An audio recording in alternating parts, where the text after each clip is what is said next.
Hi everyone, Aaron here for Zollotech, and today Apple released iOS 14.5 to developers and soon to public beta testers. Now at the time of recording this video, it's not out to beta testers yet, but usually by the time I post the video it is. But either way, I'll let you know in the comments below. Now this came in at a very large 4.52 gigabytes on my iPhone 12 Pro Max, and it was similarly sized on the iPhone 6s Plus, iPhone 11, and iPad Pro 12.9 that I'll have in this video.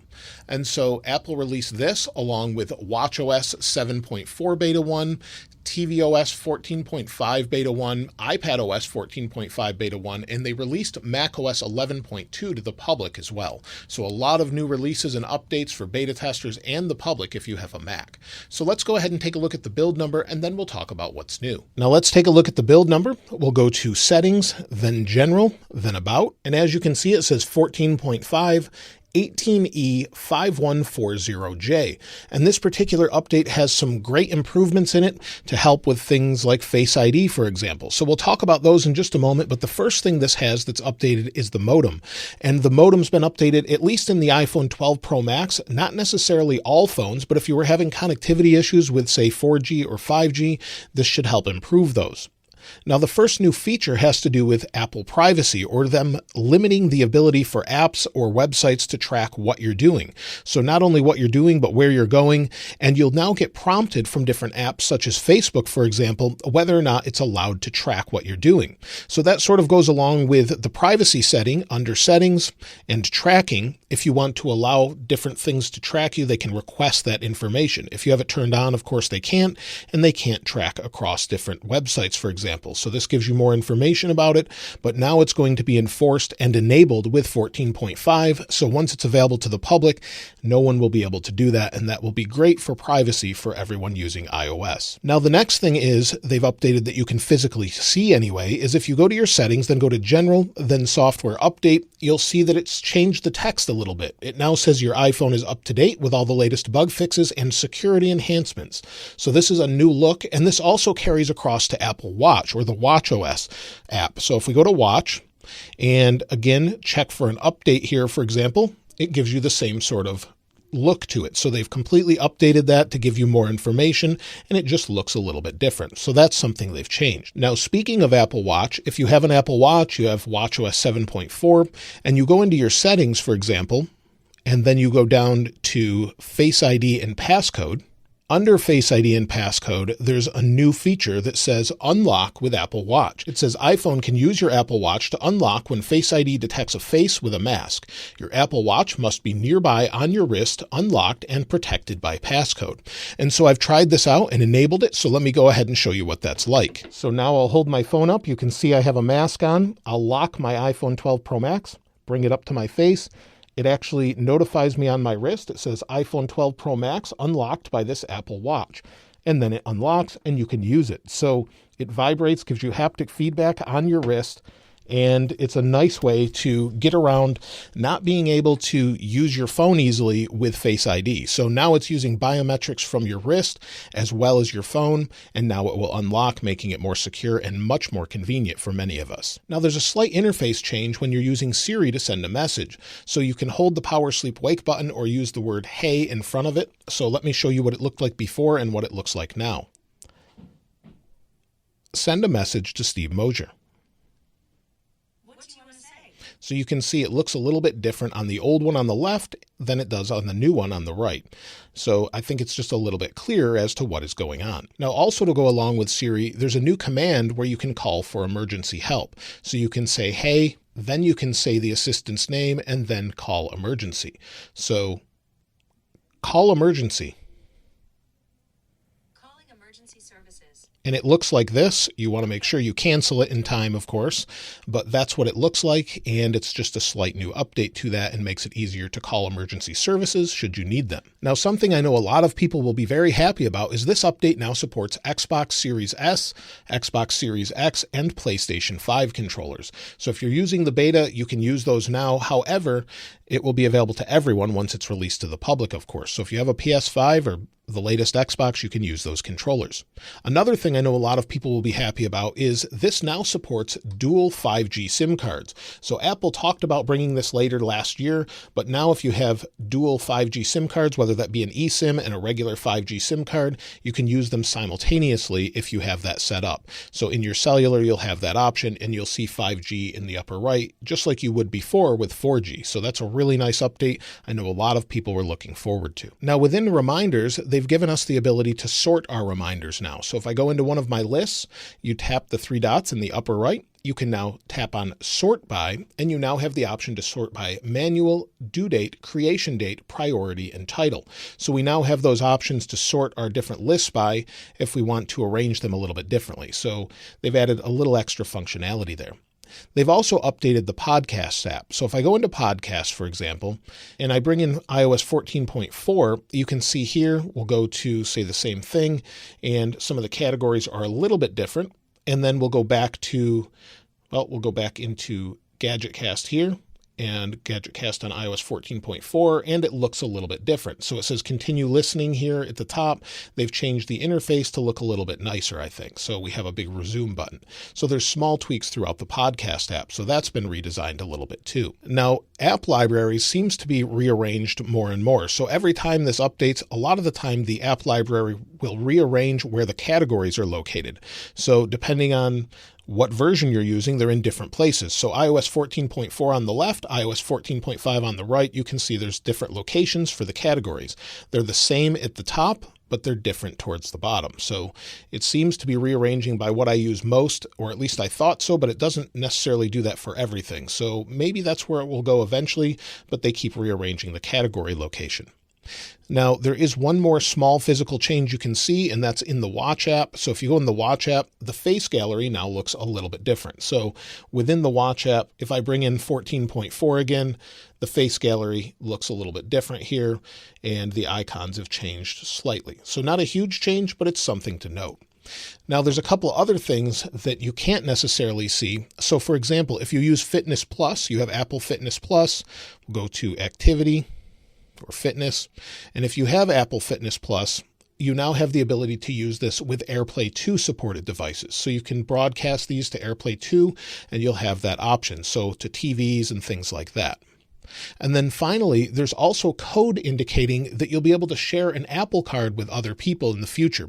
Steve Mosier found this in the code, and it looks like in the future we'll be able to have shared cards like you would normally would with maybe your spouse or significant other. So you have a card shared between a family, for example. So that should be here in the future. Now, last week, Apple released iOS 14.4 along with watchOS 7.3 and a new Unity watch face that represents the Pan-African flag. And so they've made that wallpaper available to all Apple devices. So on apple.com, I'll link this in the description, you can get the iPad, iPhone, and Mac wallpaper to match your watch. So they've given this to us for free for Black History Month, and you can see here a celebration of truth, power, and solidarity. So that's something you can get if you want to use that. And again, like I said, I'll link it in the description below.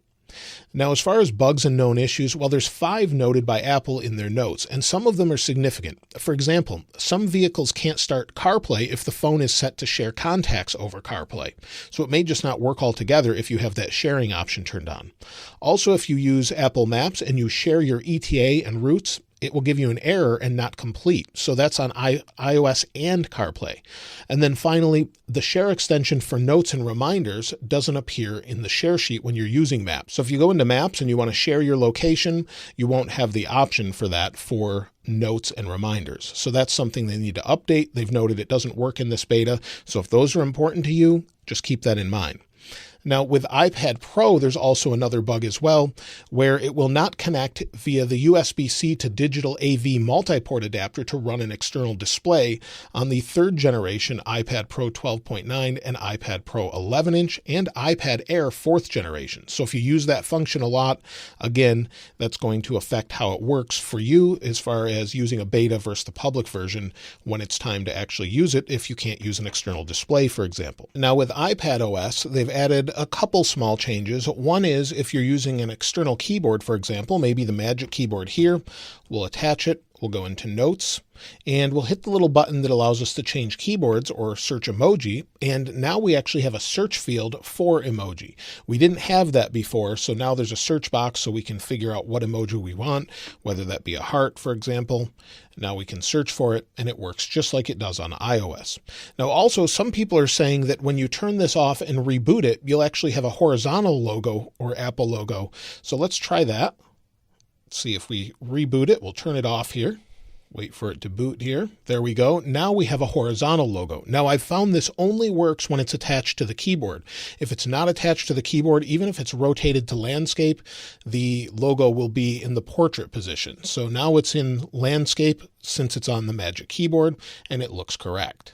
Now, as far as other fixes, there's nothing else noted, and a lot of people want to know about the green tint issue on the iPhone 12 series, and unfortunately it's not fixed yet. My friend Jury on Twitter was able to reproduce it, so let me turn the lights off here, and I'll show you that you can actually see it there. Just a hint, let me turn the brightness up. And you can see there's a green tint to his phone, and he's able to reproduce it. So they have not fixed that yet. Again, they've said they're going to address it in a future update, and they just haven't with this one. So maybe later on with the betas and things like that. So any of the display issues people were having does not seem to be resolved. Now, should you install iOS 14.5 Beta 1? Well, that really depends on whether or not those issues I already mentioned are going to be a problem for you. If using an external display on your iPad and you have one of the newer iPads Pro or the iPad Air 4th generation, or CarPlay isn't not working is going to be a problem for you properly, well, then I wouldn't install it. However, if you wanted to try out some of the new features, such as the PS5 controller, and you know what you're getting into with the beta, well, then sure, you can install it. Also, make sure to submit feedback, though, if you're having issues, since Apple uses that, sorts that, and fixes the most high priority issues and then works their way down. Now, as far as overall battery life, well, this is a new beta, so it's going to take a few days to know that. So if we go into battery, you'll see my battery health is at 100%, and updates don't affect that, like I've said many times, but it may remeasure it and you may see it go down just based on what it's actually doing, the physical capability of the battery. But if we look at my usage with iOS 14.4, I was getting about 8 hours if we were to make this go over to 100% of usage. So 1 hour and 55 minutes of screen on time, 57 minutes of screen off time, and I used about 25% of the battery. Most people were saying iOS 14.4 gets decent battery life. It's not amazing, but it's not bad. It just depends on the phone. The 12 Pro Max was getting 8 to 10 hours or 10 to 12, depending on what you're using. An 11 Pro Max easily gets 10 to 12. So it just depends on what you're using. But again, it will take a few days to measure this. As far as performance, well, that lag issue is gone for me that I was having with 14.4. When you close an app, for example, swipe it off the screen, it's no longer stuttering. But before, it did take a day or so to come back. On the iPhone 11 and 6S Plus, I noticed performance is quite good, except the 6S Plus occasionally has lag when scrolling. So I'll scroll through here and I saw it stutter a little bit. Opening apps seems to be okay. Scrolling through those is fine. But like I said, on the 6S Plus, there was a small stutter. It seems to have gone now, but it was there a little bit earlier. So just keep that in mind. Again, it's an early beta, so just make sure you're reporting feedback if you're having an issue. Now, as far as the Geekbench scores, let's go ahead and take a look at those. On my iPhone 12 Pro Max, you can see I scored 1,598 for single core, 4,170 for multi-core. And if we take a look at the history, you'll see that it's actually a little bit higher than it was with iOS 14.4, for example. So here's February 1st, here's January 21st, and it's a little bit better by a little, not a ton, but it is better. Let's go ahead and take a look at all of these devices. So here's the iPhone 11. I'll put it next to the iPhone 12 Pro Max, the iPhone 6S Plus. There we go. And the iPad Pro 12.9 from 2020. So there you go. There's all the different versions or all the different devices. So hopefully this gives you a general idea of how it should be for you. So that should tell you that if there's somewhere in this general ballpark as far as the scores, it should be fine. Now, as far as iOS 14.5 Beta 2, well, based on what we've seen in the past, I wouldn't expect anything for a couple weeks. However, Apple only released 2 betas with iOS 14.4, and we could see as many as 7 betas. So it's really up in the air as far as what they're going to do next. We'll just have to wait and see. I would like to see them release, say, iOS 14.4.1, though, to fix that green tint issue in between the release of 14.5. So that's it for iOS 14.5 Beta 1. Of course, if I find anything else new, and there's a lot of other significant features, I'll be sure to do a video later in the week with more new features. Now, I'll usually do a follow-up on it as well, talking about battery life, performance, and more, so be sure to look back for that, usually around Sunday of the following week, after doing a YouTube community poll. But if you've found anything else new, I'd love to hear from you in the comments below. And of course, if you'd like to get your hands on this wallpaper, I'll link it in the description like I normally do. And if you haven't subscribed already, please subscribe. And if you enjoyed the video, please give it a like. As always, thanks for watching. I'll see you next time.